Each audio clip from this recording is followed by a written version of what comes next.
One Question is designed to give subscribers valuable insights on how executive leaders in college athletics think about key issues on their respective campuses, in their departments, or within their leagues and conferences.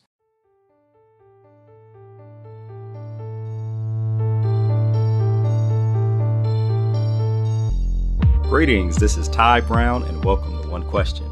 Our guest today is Keri Becker. Keri is the Director of Athletics at Grand Valley State University. Thanks for joining us today, Keri. Thanks for having me.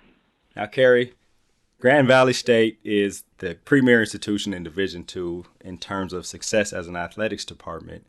12 out of the last 14 years, Grand Valley State has won the NACDA Cup and it's seen a whole lot of success, national championships in multiple sports.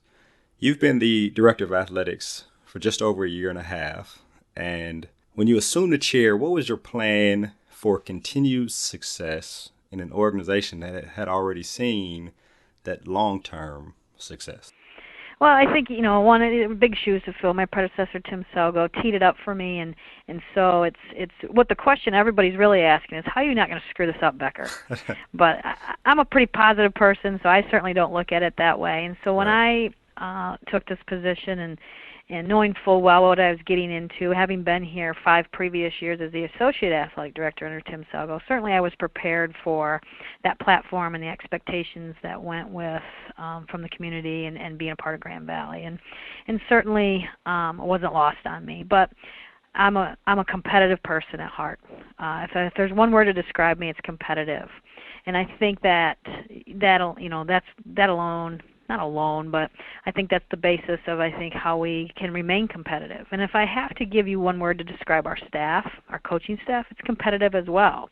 And certainly they understand, and being able to recruit and retain quality coaches is certainly number one, because you win with people. And so, one of the things that we need to continue to do is keep our coaching staff intact from a continuity purpose, from having folks here that understand what it takes to win championships, what it takes to recruit quality talent that can be successful here, certainly athletically, certainly academically, and even socially. And so having, and that's not easy to do. When we have open searches sometimes along the way, it's interesting how people think how much easier it must be at Grand Valley. But I got to tell you, it's not easy. And I know our coach would say it's not easy, because just like different institutions have different challenges, so do we, and constraints. And so it's that competitive nature, I think, and certainly the commitment and dedication to Grand Valley and being successful here that continues to drive that success. So number one in terms of ensuring continued success is people. And the coaching staff, and then certainly surrounding myself with other administrators that will help support our coaches to help deliver the best possible student-athlete experience. And we all have that. We keep the 3 fundamentals of success that Tim established, so those are absolutes in my book, that we continue to maintain those as our foundation. Those 3 fundamentals are creating the best learning environment possible, challenging our teams to competitive greatness, and committing the energy necessary for success. And everybody that's ever listened to D2 or heard Tim knows exactly what those are about, and I think they kind of speak for themselves. You got to teach them, you got to challenge them, and you got to commit yourself to what it takes to be successful. And then certainly I think the next piece was to identify those things that help keep that competitive edge. If you can keep the competitive edge, you have a chance to create competitive gap. And that competitive gap exists that we've seen in some of these sports dominating years over year, our women's soccer program, right? There's a competitive gap there, but obviously that shrinks, right?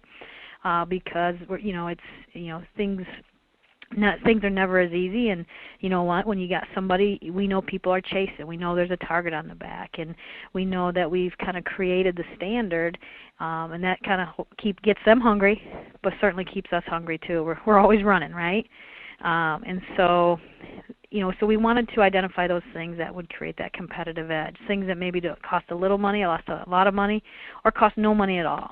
And in order to identify those things, I asked and challenged my staff and coaches, take a critical look at everything we do, how we do it, and why we do it, because now's the time to pivot a little bit, to think about doing something a little bit different when times are good. It's when times maybe get a little rough where we can get reactive. And so that's a way to challenge them to continue to evolve as leaders, as coaches, as recruiters, and certainly our administrators too, in terms of finding those ways to support our coaches. So I think those are the kind of the three things. Right, and you touched on what led into the second question, that psychology of people becoming complacent. Oh, we're going to be successful. I already know it's going to happen. Have you seen any of that? I mean, it sounds like you have things in place to keep that from happening, but have you seen any of that try to creep in and then I guess you attack it? Yeah, well, the score usually helps with that, right?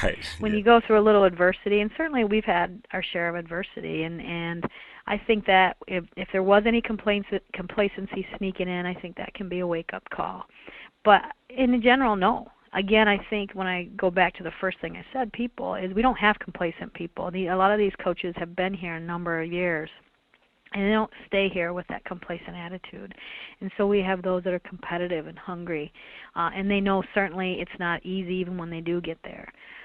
So, even when they do get to the top, they know it's going to be even harder to climb back to the top the next year. And, the one thing I think, too, though, I almost have to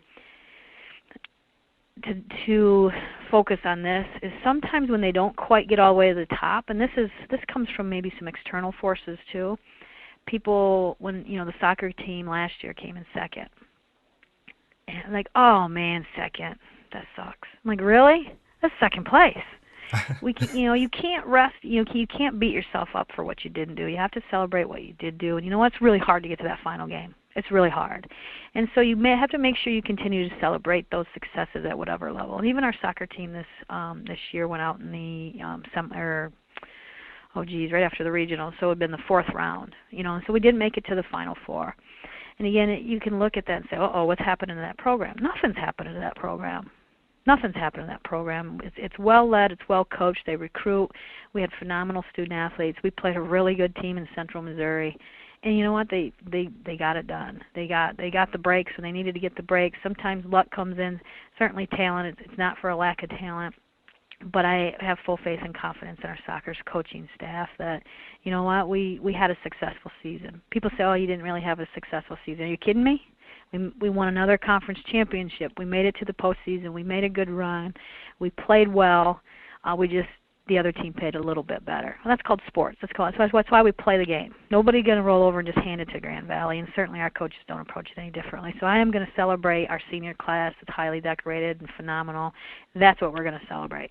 That's a culture in itself, right? Like, understand that winning is not a given. You guys have gotten this far to finish number 2. You had to beat everybody else who was playing, right? And so that's a culture you have to build in yourself, that the recognition of employees and staff and players who have accomplished a lot and may feel disappointed because they lost the last game. You bet. It's not easy to do. And so we try to just pick up the pieces, learn, and use that as motivation. I think motivation comes from within. You're not more motivated if you lose. You're not more motivated if you win. You're just always motivated. And those are the things you need to sustain, and those come from that intrinsic motivation that I think is so important to sustain success. And that's part 1 of our interview with Keri Becker, Director of Athletics at Grand Valley State University. And this is Tai Brown signing off.